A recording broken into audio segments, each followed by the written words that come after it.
So I'm a little worried. Yeah, hi. Thanks everyone again for inviting us tonight, and especially for your ongoing involvement and support on this issue. I'm just going to give a quick 7-minute review and then we have time for questions. But Dan, can you put up that overview slide, the one with the maps, please? And I don't read from the slides, so you can just look at those independently as I talk.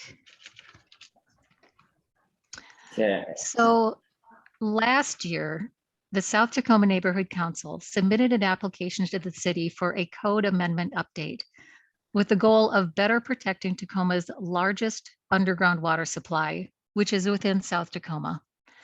This area, which has been designated environmentally geohydrographically sensitive, is also a wetland, some of the last urban wild area in the city, and a very important watershed to Flet Creek and Chambers Clover Creek. Very few people within the city of Tacoma realize that there is a massive groundwater aquifer here, which affects the entire city and needs to be better protected. But before this area was known as South Tacoma, it was prairie, forest, and a huge wetland marsh, and indigenous people had named it after elk hunted here. Early settlers brought dairy farms in the 1870s, but by 1881, a substantial amount of the land was owned by Northern Pacific Railroad. In 1891, land was purchased for the first elementary school using the area's name of Edison in hopes of enticing an electrical laboratory to this area. So even then, the community wanted to move away from the dirty coal dust, wood, and oil smoke of those days toward a cleaner, brighter future. That same year, though, instead saw the opening of railroad shops, the kind of manufacturing that used steam powered, and that required an abundance of water, which this aquifer supplied. And eventually that grew to be the largest rail operation in the West and unfortunately began a legacy of pollution in this area. Between 1892 and all the way until 1980, continued industrial activities at the South Tacoma field resulted in the release of toxic chemicals into the soil and groundwater, creating contaminated Superfund sites. Over the next decades, heavy industrial zoning here seemed to be just accepted as simply the norm by the city leaders. However, the residents of South Tacoma continue to encourage our city to consider new possibilities, moving away from allowing heavily polluting industry in the middle of our urban area and above the groundwater and aquifer. Today, South Tacoma is a community of residential, recreational, school, and business districts, but it has one of the highest air pollution rates in the nation, some of the highest illness and mortality rates in the county, and is among the lowest income and most diverse residents of the city. For the city to not only continue allowing for this, but to also continually add to it is a form of environmental racism. So the South Tacoma Groundwater Protection District and its current zoning overlay need to be updated to reflect modern day best science, which is long overdue and which affects more than just South Tacoma, because the South Tacoma aquifer at times provides up to 40% of Tacoma's backup water supply. Yet it is damaged and threatened from decades of heavy industrial use directly above and near this precious water resource. So without periodic code review and regular updates, as many of you know, as recently as just a few years ago, a metal recycling auto crushing facility was allowed to begin operation directly above this protected groundwater aquifer. That involves toxic auto fluids, heavy metals, and degreasers, all of which are specifically noted by the Tacoma Pierce County Health Department as contaminants to strictly avoid in such an area. Even more recently, a discovery was reported of abandoned and leaking underground petroleum tanks, which current regulations only require voluntary cleanup of, which then often goes uncompleted. And we've just recently learned about the megalith warehouse complex permit application to create a massive distribution center totaling over 2.5 million square feet, nearly 50 football fields. And that's just the buildings. That's not counting possible areas they also plan to pave, all of which will affect water infiltration and retention above the aquifer in what's called the recharge areas. Besides the water concerns, such warehouse operations have historically been very damaging to the neighborhoods around them, and as in this case, often push into minority, low-income areas increasing truck traffic, and in this case, estimated up to 12,000 vehicle trips per weekday. That brings carcinogenic diesel exhaust, toxic tire residue, as well as noise and other air pollution and street safety issues, all of which will all eliminate the open green spaces, tree canopies, and urban wildlife, and will be contributing to more heat zones, urban dead zones, and further climate change. Dan, you can put up the other attachment, the first page. So our aquifer proposal will not only accomplish that minimum code review requirement, which is long overdue, but it also includes a large review for the South Tacoma Economic Green Zone with the purpose of creating new non-polluting business opportunities in the Aquifer Protection District, which also won't block the aquifer's ability to recharge. And you know, as Tim said, it seems like we spend so much time opposing things brought forth by the city, but this Green Zone Amendment is something truly positive the entire city could get behind because it will be a necessary improvement for the whole city. But now we have these two issues before us, opposing the approval of the warehouse and desperately needing to get better aquifer regulations in place soon, which developments such as this warehouse will jeopardize. Although the warehouse seems to be being fast-tracked by the city, thanks to your help, by the way, we had a record number of community comments, input, and those are all currently being reviewed. We're hoping for a determination of environmental significance with an environmental impact statement and health impact assessment being applied. And if not, you know, we may be looking to appeal. But compare that fast tracking of the warehouse permit, compare that to the planning department having stretched out our economic green zone proposal into 3 parts over a number of years. The first phase 1 will simply be the approval of a work plan to begin review of the update for the South Tacoma Groundwater Protection District Code. Dan, you can switch to that second page of the attachment. The good news is the Planning Commission did add the option for the city to include a moratorium on all permitting within the Aquifer Protection District recharge area until that code has been appropriately updated. And in addition, just recently, we become aware that a US district judge ruled in December that the EPA has failed to require the Washington Department of Ecology to bring its water quality standards up to Clean Water Act compliance.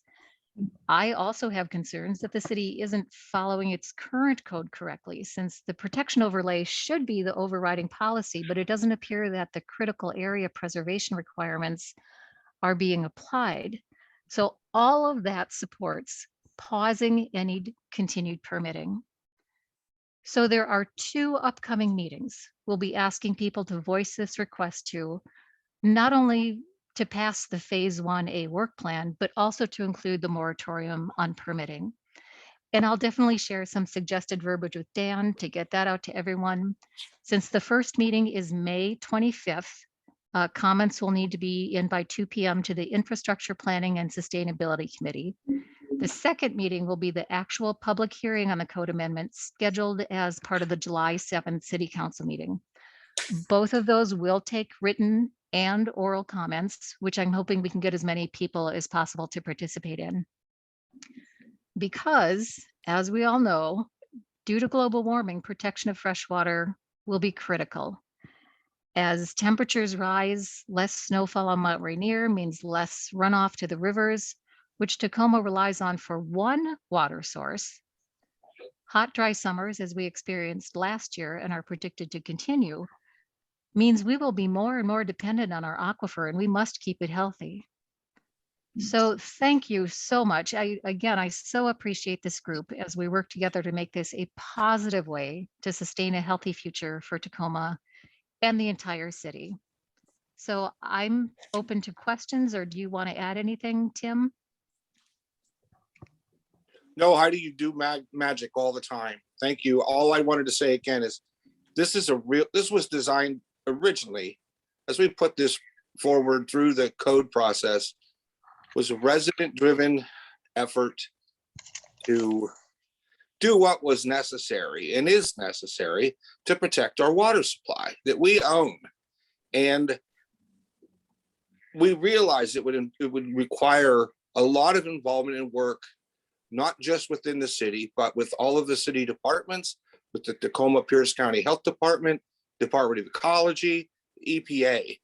And having brought all these people into the same room, so to speak, to work on these critical issues. We have code already. It's like we're creating new code. It's been in the city lexicon since the last century.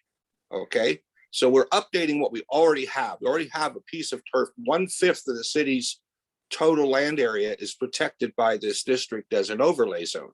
So we're taking something, working from a known position, improving it with best science.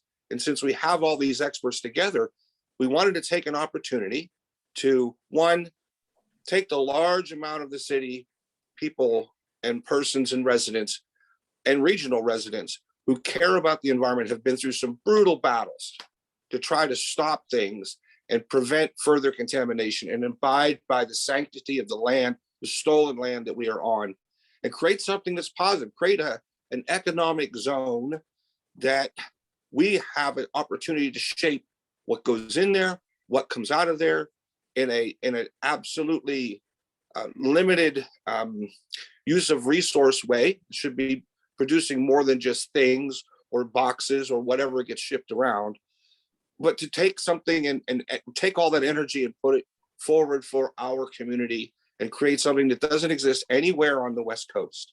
And I really appreciate everyone's support and coming together and trying to understand this. It is complex, and we will need your involvement, as the city has done, stretching this out now for at least the next year or so. There's plenty of time for everybody to bring their ideas to the table about what you think is green economics and how do we make that work. So I said already too much. Thank you, Heidi, for giving me a chance. And I did want to mention, there's been a lot of talk about green hydrogen, but that plan includes the assumption of endless green river flow, and climate change indicates that may simply not be so. And also at a recent city council, they had a joint session with the TPU during their study session. It was clarified that green hydrogen requires carbon emitting energy for its production. So that doesn't make a lot of sense to me right now, that manufacturing a more carbon friendly energy requires use of carbon emitting energy to create it. So I'm still hoping that we can find much more clean and direct energy sources. But all of these rosy resolutions the city passes and committees that they form, they kind of mean nothing when they aren't actually ordinances or they become an actual city regulatory code that can be enforced. And that's why we have a lot of great resolutions in the city and a lot of visions. And yet permits like this mega warehouse are still going through with nearly no policy resistance. So the city's climate change, anti-racism, tree canopy, all of those are essentially just statements, but aren't being put into practice. So that's what we're hoping to see change. We don't want the city to keep putting effort into, kind of meaningless redirection and resolutions, but actually demand actual enforceable policy change. Yeah, I was going to respond to that because I think that was my biggest frustration is the city has really committed or allegedly committed to being more environmental and having more environmental justice, neither of which happens in this warehouse that they were allowing to go quietly through. And I was sort of stunned because it was like they were talking out one side of their mouth and on the other side, they were not accountable at all to what they were saying they were doing. Because it seems like the South Tacoma neighborhood is exactly what the city was asking us to do. Communities to get involved and give their vision. And then you guys were kind of ignored. And then I was curious about the timing, Heidi. When did you guys first approach the city about this idea for that area? It's been talked about in South Tacoma for a long time. The actual application was submitted in March of 2021. Oh, okay. Was that, do you know if that was the timing of that compared to the company that's now trying to get that warehouse there? The warehouse, yeah, Tim can maybe speak to that. Well, the feelers, there was a 2007. We have to go back that far, really. A lot of work was put forward by a company called Prologis, and they were doing the same thing, doing land speculation to build warehouses. Now they finally built one down on the Tide Flats, but they took a look at the Burlington Northern property and began a permit process at the time. The neighborhood council, I was on the council, we pushed hard about that plan. There were a lot of restrictions that we got put in place, and it kind of died. I think the developer realized, oh, we can't afford to do all the things that we need to do to meet this permit, which included making sure traffic access routes were controlled, that certain corridors were specifically for trucks. And there was a whole sort of things that we pushed back on, and it just kind of settled out. There were some land swaps with the city, backdoor kind of deals so that Burlington Northern could trade land and build a what's called the northern entrance, comes off of 16 down by the Tacoma Power headquarters into the north piece of the property. And then it just sort of sat. And it wasn't until, from what we could tell by the records, somewhere in the spring of 2021, that this new venture came out of Bridge Industrials, sort of snooping around and working the process. And then they finally began their actual permit process in 2021. Kind of, if you know the city's permit process, a lot of it is not seen. It's all between the developer and the city. And then they actually didn't purchase the property until the fall of 2021. So that's when they said, okay, we're ready to do this. And it rolled all the way into February of 2022 is when they, pulled the trigger on the permit and let 975 people know about it. So we were already deep within the process you have to go through with the planning committee or planning commission to introduce the amendment reviews, all the back and forth that had to go to get that approval was well underway. And then out of nowhere, we found out about this development. Oh, that almost seems like a betrayal. It sounds like you guys had this wonderful idea and then suddenly through the back door comes Bridge Industrial. Yeah, that's weird. Oh, Janine, our city would never betray us. I just wanted to thank Heidi and Timothy for Heidi has been, calling into city council and just really explaining this to people and doing a great job. And I just wanted to shout that out. And thank you guys for really keeping up with all the details. And it's mind boggling. And we need to we need to name names, frankly, and know who's been doing this stuff and hold people accountable. And if there's no accountability on the part of the press and the people in charge who are really just doing the corporate, dance, then, they're not going to change. So it's really important to have people that really do the research and know how to explain it. They're doing a great job. Thank you. Really, I second that for sure. Anybody here have any questions? I was wondering if they could summarize what the next steps are for the warehouse Oh, okay. project.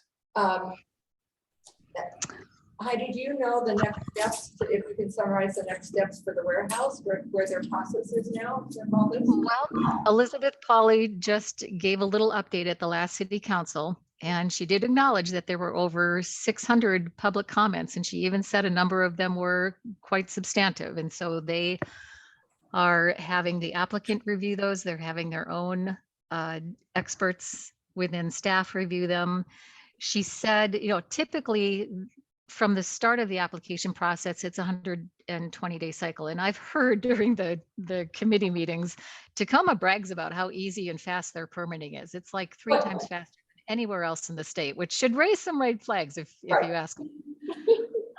But she did say that, it's going to take 2 to 3 more weeks as they're reviewing those and waiting for the applicant to give some more responsive information. So they probably will be going over that 120 days. Now, initially, in the very few notices they sent out in a very small radius, that notice said that the city had already kind of predetermined that they were going to find this as environmentally non-significant.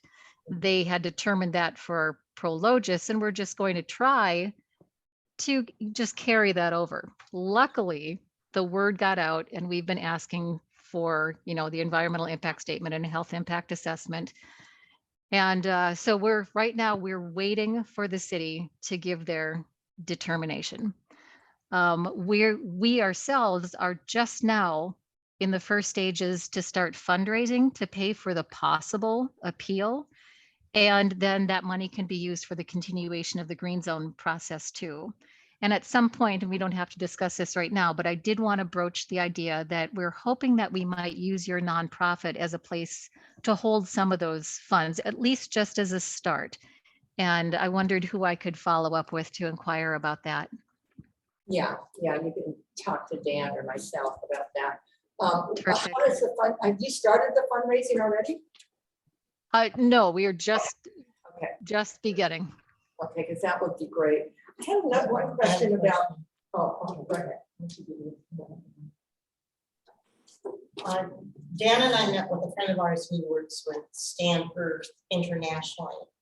And she said one of the biggest issues around greenhouse gas emissions revolves around transportation corridors now. And so she was quite interested in this because of all of course, the greenhouse gas emissions from trucking, just from all of the vehicles. So anyway, one of the things that she said was that this what's happening in Tacoma has happened not as huge of a level as Tacoma, but has happened in other cities, and I think they were port cities too, right? And what they've been doing to combat some of, or to try to mitigate, is conditional use permits. And I know that when we were fighting, well, we were hoping with the infrastructure, it's the IPS meetings on non-interim regulations, conditional use permits was something that Manufacturing Industrial Council was so upset about. It was all these hoops that they had to jump. So I think they were doing something else. I mean, I'd have to re-listen to those meetings around the conditional use permits, but I think they were trying to fast track those too. So, but that's what they were doing in these other places where they were trying to put up all these, or have all these conditional use permits for different types of industry that was coming into those warehouses. Anyway, I just wanted to share that with you. Yeah, and it was interesting when I first heard about it. Oh, yeah, Heidi, did you want to respond to Barb? No, I was familiar with that in the tide flats during the interim regulations. I don't know all that much about it myself, but I was aware that had been implemented there. And it's something I should probably get a little more familiar with. One thing this is Tim, one thing I also want to point out is a major portion of the process now is with the wonderful comments. I mean, we're talking folks who submitted 300 and 400 page comments. These were not just, I think the warehouse is a bad idea comments, the detailed analysis of all of the work. It's some amazing stuff. About the facts that we have found and what we have put forth to the city and to the developer. The developer's got a lot of money. They're like $25 billion organization that's international. But there's some aspects that were pointed out that there's just no way, as typically happens in this process, that can be mitigated. We can't mitigate infant mortality rates. We can't mitigate asthma. We can't mitigate cardiac arrest. We can't mitigate the impacts that already are documented and exist in this neighborhood that we know will be even more severely impacted by the things you're talking about, the greenhouse gases, the exhaust from idling diesel trucks 24 hours a day, the light, sound, noise pollution, as well as the disruption of an already mitigated Superfund site as they dig around and build this place, let alone the impacts that exist to Flett Creek. Now, this is where we talk about the Tacoma has all these different sides. We probably have 26 points out of the climate action plan that the Green Economic Zone supports, okay? Probably more than any other area of the city. Yet, and we have a $385,000 grant from Department of Ecology to study the Flett Creek watershed, to maybe restore it. And yet, another part of the city thinks it's perfectly fine to pave over that aquifer and turn what is a stream and a watershed into a ditch, an infiltration pond. So the whole mix of what is proposed, what scientifically should be done, and what we know in our hearts we can have or we can create is the real challenge. And there's so many things that I don't think Bridge can mitigate.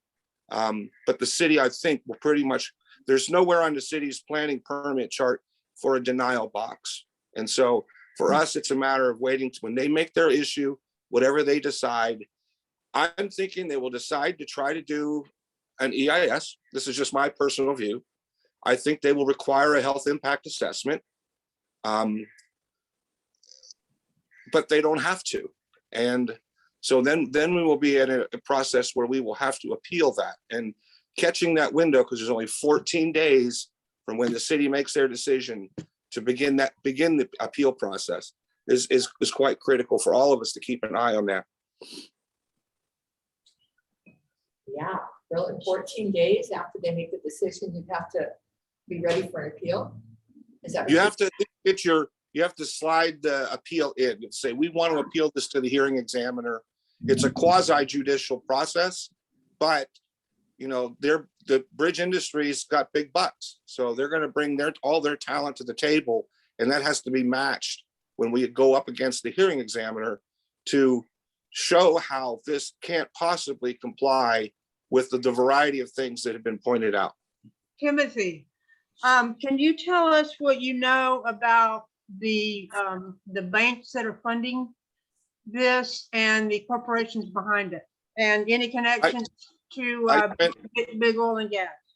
I spent this morning going through the 285-page SEC form from Bridge Industrial, and no, I can't tell you that. A lot of this is private money. It's a private investment, and it's going to take somebody a lot smarter than me to go through and look at this very detailed SEC document to figure all that out. Well, it's probably dark money. That probably means it's polluter money.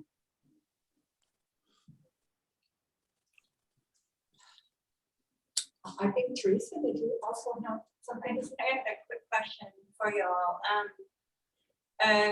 This part that's a city of Tacoma part, can you tell me that the council member that is part of that is in that area? Keith Blocker is the representative for where this location is. Joe Bushnell is also the southern part of our neighborhood district, but Keith Blocker oversees this particular parcels. And I would guess he would be on the side. We have not gotten a single response from him, You're kidding me. Oh my God. He's not. and not even on just this topic, on no topics for the 3 years he's been on the council. That is reprehensible, because to me, it is so obvious that they have to say no to this warehouse. I just, it's so clear. When I first found out about it, I called that Shirley Schultz. And I asked her about it, and I said, you know, this is kind of going against what the city's wanting, we want to protect an area that's already polluted. We want it to be a non-racist project. And she says, well, Janine, this is just business as usual. That was the report. And she's right. They slip things through without the public knowing. I think they've gotten very used to that. And I think it's a little startling to them that people are looking and asking questions now. On the amendment, it's also important to realize 3 of the 4 items on the amendment for this current amendment process are from South Tacoma. Not only is it our resident driven, let's protect our aquifer and let's think to the future in a positive way about green economic. There's also a major proposal for rezoning to expand what's called New Cold. It's a giant, another big giant warehouse expansion in South Tacoma over by the old landfill that's actually used to house fish, farmed and ripped out of the ocean. So we've had to argue about that. Also close to South Tacoma, where the old TNT headquarters is, another warehouse was put up. So this warehouse complex issue is a major one and is getting a lot of attention. But the same inequities are occurring in a variety of other ways in this same area. And it just keeps coming back to the absolute basis. Anyone who understands environmental justice and environmental racism, if you look at some of the comments from people who don't understand it, wow, that's a great place. Just put it down there. It's already contaminated. It doesn't make sense for anybody who has even read the news or looked at the temperatures in India or understanding why, we're not using 5 Mile Drive anymore because of sea rise, essentially, that's causing the cliffs to collapse. It's happening. And so we must stop it now. There's no time to wait on this. I think you're absolutely right. And by the way, in town of Ruston Way, they managed to acknowledge that it was turned into a green area. I mean, they did that. They did it in an area, of course, where the wealthy people live, and that really, I think it says something about the racism. And getting back to the council members, they have been coached. First, it was by the planning department, it appeared, to say, oh, there's nothing we can do. And it's true. This isn't even going to their vote. Like, our amendment had to go through a public hearing process through the planning commission, then again through the city council. This massive project, which is going to completely devastate and negatively impact a huge amount of people, if not the whole city and even surrounding areas, that simply needed to be approved through the planning department. So the planning department informed the city council, you have no say over this. You have no jurisdiction. It's already pretty much a done deal. And they slipped in under the old code before the new code was updated. And so they're vested and there's nothing we can do. And they could sue us if we tried to slow them down. And they use that a lot, this threat of, oh, this company could sue us and that would cost taxpayer dollars. Well, that still seems like a less threat to me than all of the people who will be affected and the possible class action lawsuits that could come. And I just don't believe that, since they got their permit on time, there's nothing we can do if there are public health and safety issues. And the city just has to do a better job of, instead of being welcoming and rubber stamping of all businesses that pass across their desk, to actually enforce policy and to get stronger policies that protect us. Now the city council is being told now they're being told by the city manager's office and the city attorneys that they're not even supposed to comment on this one way or the other. Really? Oh my goodness. Well, isn't there just one? I believe it's Peter Hoffman that gets to make the final decision. I believe so. Yeah, and I did talk with him, and he was very dismissive, is what concerned me. He says, well, I've heard the comments like they were kind of meaningless comments, but there's no way that they can do this. I mean, they know that this is dangerous for people. This is public safety, and it's also an issue of humanity. So I think I just really feel positive he might win. Well, he's very used to doing it. Apparently. And I don't think many people know about the opportunity to appeal. There have been other situations in the past where it probably should have been done. And so, yes, I am very much hoping that the city will call for an environmental impact statement and health impact assessment at the very, very least. But then There's even once that happens, we still have to wait to see what their final determination is even after that. But at the very minimum, they have to get that information. is there a deadline on when they have to decide on an to do an EIS or not? No, like I said, typically it's within 120 days, but they said they will be going over that. So they don't know exactly when. And as far as any idea that these corporate controlled puppets on the city council care about the safety of the citizens of Tacoma, just remember that they, enabled an 8 million gallon LNG tank that the fire department modeled as having a 10 to 13 mile incineration zone. And the city sat on that information for 3 years under Strickland in particular, and while they tried to eliminate community forum and such. And then they only released it after a public records request for part of the final appeal on the permit to air quality permit. So any idea that the city cares about the citizens is pretty gone. And those, especially watching the LNG process and then, the detention center and things that happened and Mandy Ellis and, they're going to put that off as long as they can. And, but any idea that really they care is just not borne out by history. And so we have to be real about it. We have to understand what we're dealing with. And it has to inform how we strategize going forward. Well, I want to comment on that, Kathy. I'm not sure if they don't care about people. I think their denial is what gets in the way.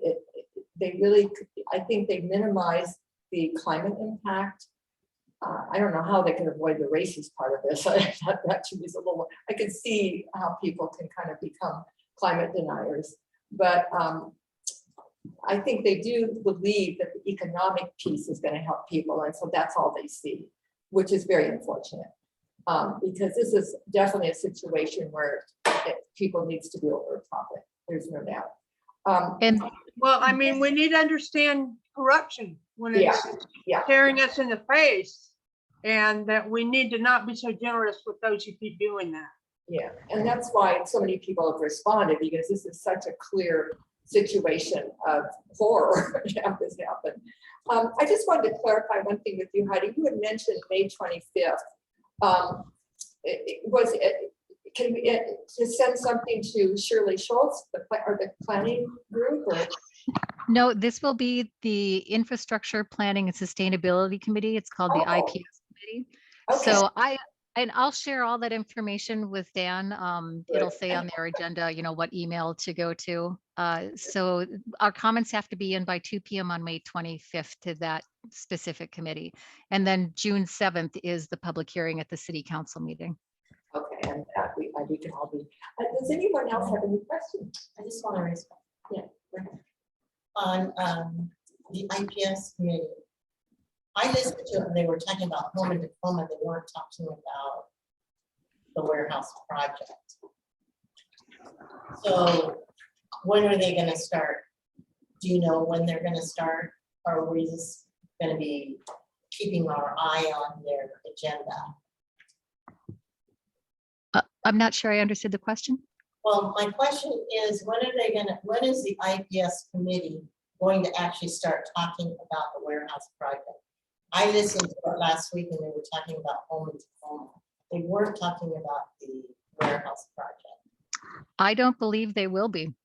Again, it's not going to the city council or the planning commission. It's simply a permit that's going to be approved through the planning department only. Is that chaired by McCarthy or Hines? I believe it's Councilman Walker. Walker? Wow. Okay. It's I could be wrong. Maybe it's Hines. No. Wow. Hines and Walker and McCarthy and Catherine Ushka, I believe, is the alternate. yeah. Or maybe Joe Bushnell is the alternate. Now, I've never seen either of them at the meetings though, but it's Hines, McCarthy and Walker. Okay. And then I also just wanted to mention, and I only learned of this a short while ago, but South Tacoma had been designated an economic opportunity zone, and that was meant to incentivize for small businesses and lower income people to start their own businesses or to generate some different economy in this area. So who should swoop in but this huge multi-billion-dollar corporation?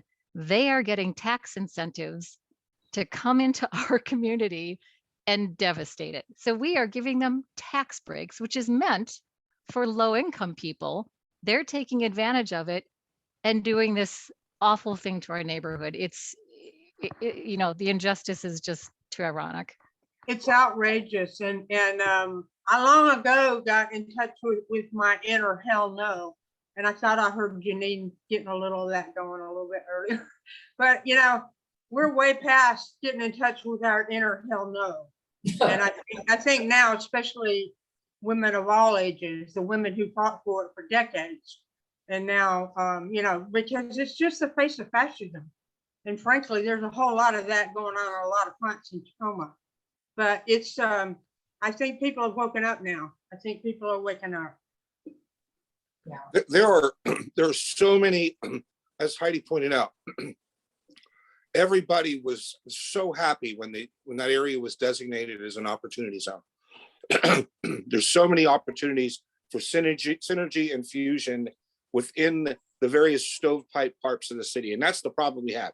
We don't have a manager who can effectively interlink those things. For example, nowhere in the plans for the warehouse is the use of rail considered. Yet it's an old rail yard. Tacoma Rail still services the businesses there. And to take it to the synergy side, to the green side, Tacoma Rail is now going to buy a fully electric locomotive. So that traffic could all be shunted, not with a diesel locomotive, but with an electric locomotive. A charging station could be built down there to recharge it. And if we do have an economic green zone that has a series of small production facilities that are all, say I'm making hemp wood in one facility, and I take the produce or the refuse from that, and I use that to provide on-site heating. It's solar powered, wind turbines where it actually creates more electricity than the facility uses. The synergy and the fusion that's involved is that kind of opportunity that we've tried to lay out before the city with this proposal. The city is going to be needs to upgrade the well fields. There's already federal money available to do that, where we can make sure that aquifer is sustainable for years to come. I just don't see why we talk about vision in the future, and we lay out all these platitudes and plans, yet we don't synergistically fuse it all together. So we're not doing stupid things, and we're making our world a better place to live. It's a place where you can play, live, and work. South Tacoma, with an economic green zone on top of a clean aquifer, could be the place where people want to live. You are already serviced by Sounder. I mean, but no, we could just have a big warehouse. Well, Tim, it's a no-brainer. I am so proud of you two. Both of you have such a vision. I can't believe the city is not going to get some awareness through this process, because it just sounds like a wonderful idea that you guys have been working on. I don't know if anyone else has any more questions or thoughts, but I want to thank you so much. And Dan now is going to talk. Well, I was just wondering if you comments, we often hear this tired argument about jobs. I was wondering if you could talk about that in context of the warehouse and what union actually opposes this warehouse. Yeah, early on, I was reached out to by the grocery union. That's your question, right? You said the unions are. Yeah, the grocery union actually reached out. They were very concerned, and they represent, Kroger, all of the clerks and the stockers. They're worried that this could become a big automated site.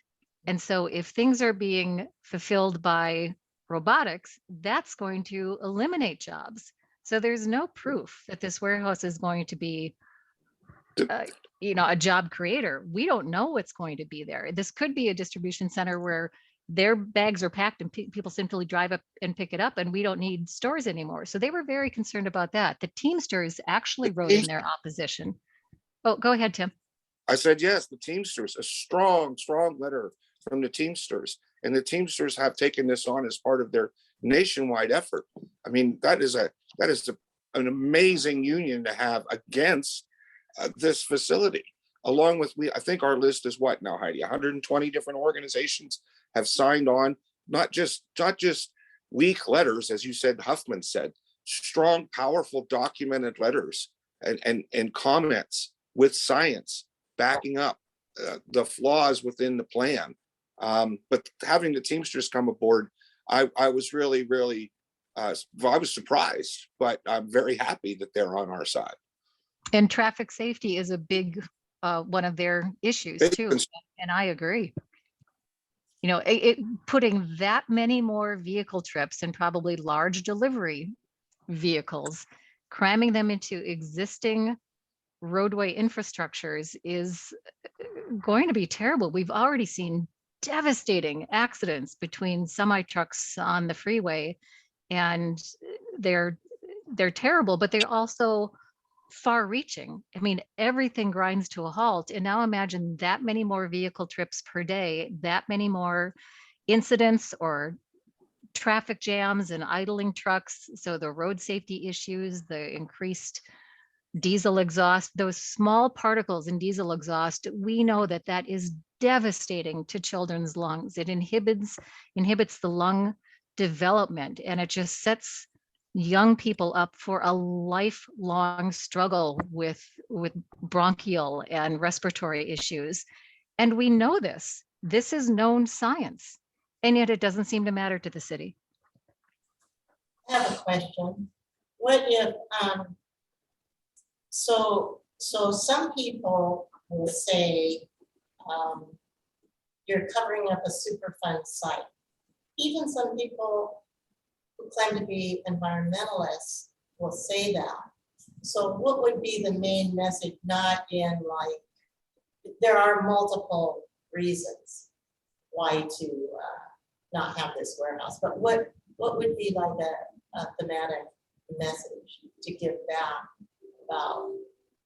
Well, one aspect that when I hear that, I mean, from the EPA, well, again, the EPA has been already been directed by the federal government that they have stepped back and abrogated their position when it comes to the Clear Water Act and water quality standards in Washington State, as well as the Department of Ecology since 1992. So the first aspect of this is we've had a site that's been mitigated, has stabilized, has been monitored with wells.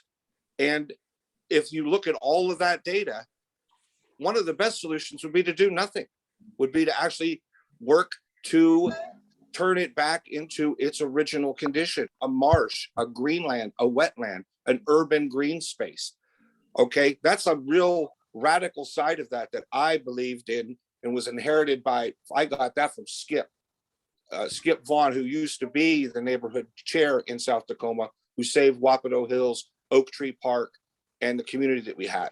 So yes, there is the EPA thinks it's great if we can take whatever other contaminants we find, because they don't know what's still there. As we dig around on this site to build this large area, we're going to uncover other materials. We still don't know everything that's there. Most of the marsh was filled in with various substances over the years. They detected some of it and moved some of it to one portion of the site, and that would be covered and encapsulated under a warehouse. So from the EPA's perspective, that's gravy, that's fine. We don't have to worry about it anymore. We can delist it. The problem is then this same site is critical to the well field. Some of the best wells we use, well 13, well 3A, those are very close to this, and they use the shallow aquifer in South Tacoma. There's 3 levels down in South Tacoma, not just one big aquifer, 3 levels. We use the shallow aquifer, and that gets recharged from the rain that comes down. We will be eliminating that. We will be taking the infiltration rate, which is now maybe 15 gallons Oh, the rates are complicated. It's a nice number. It's about 15 gallons per square minute, acre foot. When we pave all of that will be runoff from under trucks that have truck tires that have the 6P double D, which is a toxin that comes out of truck tires, will be drained off to one side of the site, and they will attempt to infiltrate. That'll drop it down to maybe 6 cubic feet. So you'll have an immediate impact as they cap this on the amount of water that infiltrates closest to the most critical wells in the well field. And they haven't studied that. We don't have a model to know what that impact will be. Yes, there's some people say, well, it's great, let's cap it. We don't have to worry about it. It sets off a whole series of unknowns that are critical to the wealth or to the health of the aquifer. And until those can be addressed, or conditions can be created that allow for water that comes and hits the warehouse or hits the pavement to be captured and allowed to infiltrate, as opposed to just letting it go to Chambers Bay. I mean, that we should preserve as much water as hits the ground now, as opposed to letting it run off. And that would be my counter to the folks that say, well, it's better to just cap it. I mean, cap it the way is envisioned with these warehouses. That's but one small aspect of the environmental impacts that will happen when they build this facility. And there has already been a lot of remediation and cleanup done. Yep. And part of our economic green zone proposal were ideas that we've been seeing elsewhere, where mushrooms are used to draw contaminants out of the soil, and hemp is such a miracle product. The stalk of the hemp plant will draw up contaminants, but hold it in the stalk. The leaves, the flowers, those are all still clean and can be used to make products. And then that stalk can still be used. It can be used for fiber or fuel or oil, but it is actually literally cleaning the soil when it grows. I mean, there are all kinds of really incredible. I was working water cleanup in Pennsylvania, in Moshannon Creek, which is contaminated with abandoned mine drainage. And in Pennsylvania, on some of our abandoned strip mines, we're using hemp, we're putting hemp farms in, that within 3 to 5 years, the soil is near normal. I mean, we're just not thinking. We're not thinking. We're going the easy route. We're going the easy route all the time, and we're dying as a planet for taking the easy way out. Or whoever stands to make some money right now. And somebody made a great comment during the public comment or public meeting, and they said, you know, when his mom was a kid, you know, movie theaters were all the rage in the 50s, and you know, Yes. cinemas built everywhere, and now they mostly stand vacant. And then in the 80s, the malls were everything, and they were built all over the place, but now most malls stand vacant. Well, right now, warehouses and this distribution phase is the hot thing. And so we're building warehouses like they're going out of style. But imagine when that is simply sitting empty. This will be one of the 8th largest warehouse complexes in the world, possibly at some point sitting empty above a fresh water source supply that we will probably be desperate for. It doesn't take too much to think we have to think further ahead. In the simple messaging, and I'm envisioning like a campaign, a major campaign that many groups are involved in, that we do door knocking and whatnot. Because this, who can like argue with this? And so the question then to me jumps right into, okay, messaging. And you guys know so much, and if you put all that on a flyer, well, it won't fit. I used to have a lawyer friend, we used to go back and forth about that. The simple messaging and what you just said, Heidi, about, you know, there's an aquifer, can't pave over an aquifer, and restoring it and preserving it, and you know, I mean, who can argue with the scarcity of water and how critical it is on the West Coast? And I mean, you know, that's something that everybody can relate to. So, I mean, I would say it needs to show our outrage that they would even propose this. It needs to show, like we have a vision and a simple link people can go to. And we're doing, this community, the citywide organizing campaign. If you want to be help organize and get more information, here's the contact. And just something like that that can be dropped at doors or mailed as money is raised. And using targeted mailing, intelligent targeted mailing. And I'm sure we've got people in the community that are really good at that. I used to be good at that in another lifetime. So, yeah. Yeah, good point, Kathy. But what would the simple messaging be? What are our takeaways that somebody can digest that doesn't know about this project? Throw out your bullets. Well, I would propose that the first thing we focus on are these 2 upcoming meetings. Yep. And Yep. to get the work plan as a due pass to include the moratorium. And then, yes, we want to focus on more community outreach and fundraising and everything you just said. So anybody you know who has experience and passion about it, that would be wonderful to get their help. And if we can get more unions involved and people that are trained as, effective door knockers, I mean, people need to be trained to do that too. And like the Alinsky method that says, hey, what's going on in your neighborhood? We're out talking to people about concerns in their neighborhood, introduce yourself and then say, well, what are the issues? What are the concerns that are not being dealt with that you're concerned with that impact you? And, and they say, what it is? You say, well, what have you been able to do about that? What have you done about that? And they say, well, I can't do anything about it. They don't care what we think because that's what most people feel. And then you say, well, the people over in this neighborhood here had, this thing they were concerned about, and they organized and they pulled together, and they made change. And that's how we have to make change together. So, and then you're doing, as you're having these conversations, you're identifying the leaders, the people that already are doing the research, the people that understand, collective solidarity and getting things done. And the importance of protests, frankly. I mean, we're at the point they really don't care what we think. They don't. I mean, we just learned that over years.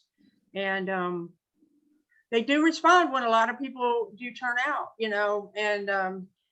and there's another topic, I don't know if we're going to get to it, Timothy, about surveillance and interference. We're having terrible problems with interference online, Facebook in particular, of course. One thing I want to say is we really do need all of it.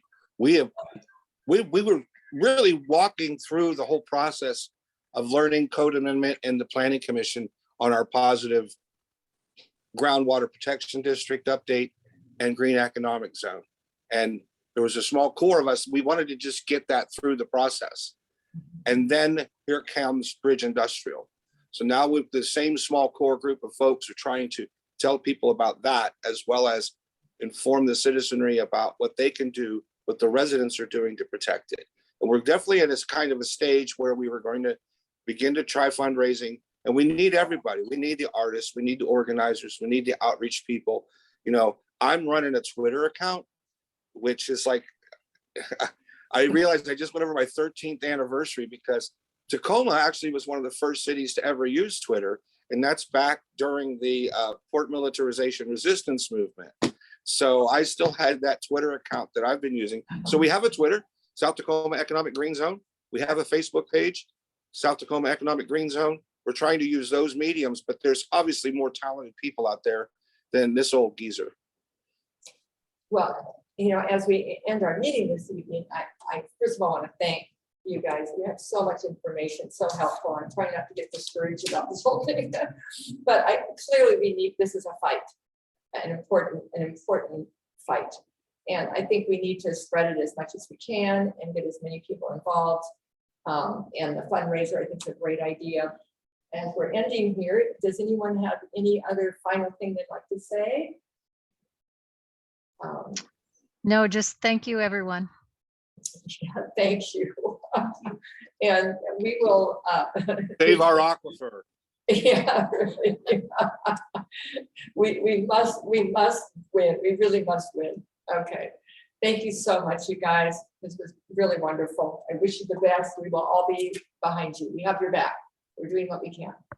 Thank you. Bye. Goodbye.